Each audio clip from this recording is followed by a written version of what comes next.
Sometimes you walk into a relationship, a friendship, and suddenly you find out something about somebody else you had no clue because they've been hiding it for a long time. I'm going to go back to this again. I give Ed and Cindy major props for a couple weeks ago being authentic. And the great thing is I saw in this family people going, oh my word, I never knew. I never knew. And I saw I've never known, but I've wrestled with that same issue, maybe not to that extent, maybe even greater, but there's someone else out there. And if they had not been authentic, they would have not given that breath of fresh air to people who are hurting and crying and saying, is there anybody that's real? Is there anybody that deals with real life around here? Oh, it's cute to say, I had a bad week, I've been sick. It's another thing to say, man, I've had a bad week because I have done stuff that if I told you what it was, I'm afraid you would lose all respect for me.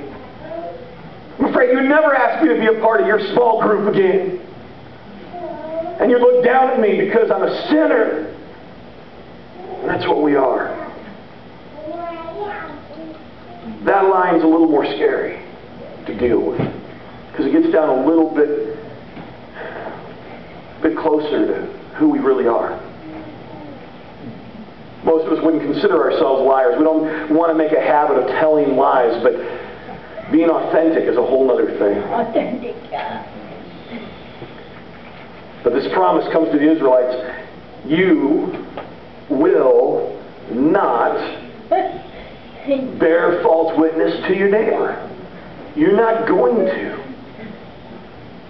How could that be? It's because the people of Israel were to know their mission, and their mission wouldn't allow them to lie. Just like your mission and my mission, God has promised will bring us to a place where we cannot lie. You see, go back to Genesis 12, the first book of the Bible. Genesis 12, verse 1. This is the foundation of the nation. A guy named Abraham. Abram, at this point. God hadn't changed his name yet. God appears to him. Genesis 12, verse 1. The Lord had said to Abram, leave your country, your people, and your father's household, and go to the land that I will show you. I will make you into a great nation, and I will bless you, and I will make your name great, and you will be a blessing. The foundation charter, their declaration of independence, had as its core that you will bless every nation out there. You will be a blessing to everyone. My friends, that is your charter and my charter as well.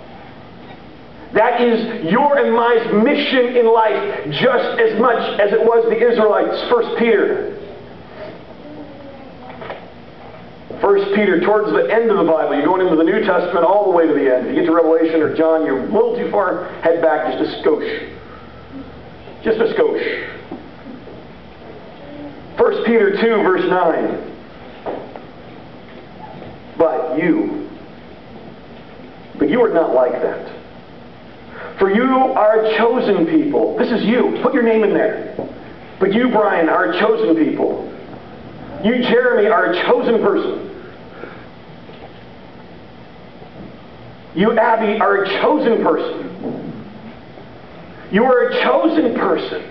You are royal priests, a holy nation, God's very own possession. As a result, you can show others the goodness of God, for He called you out of darkness into His wonderful light. You have been called, leave that up on the screen, you have been called to show the greatness of God in you. That is part of your calling. Let me tell you something, because this ticks me off.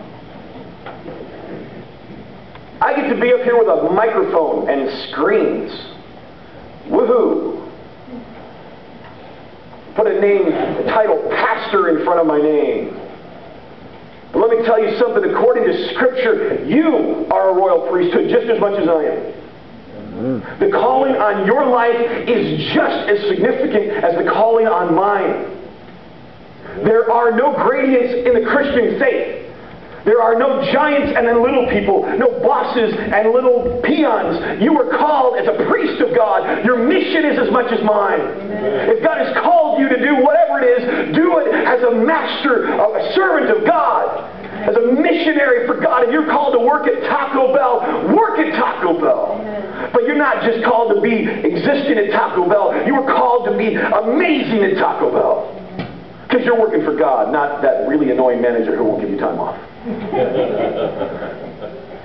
If you're a secretary, a mechanic, an electrician, if you're a homemaker, you are at the same status in the eyes of God as anybody who prances around on television with a microphone. You have that place, that mission is just as much yours. And let me tell you something. When you get filled up with that and you realize the implications of that, that you were called. That you were called with a mission to show the greatness of God, let me tell you, your life changes. And it's good. Because you move from living an ordinary life to an extraordinary life because you have a purpose for existence that goes beyond paying the bills.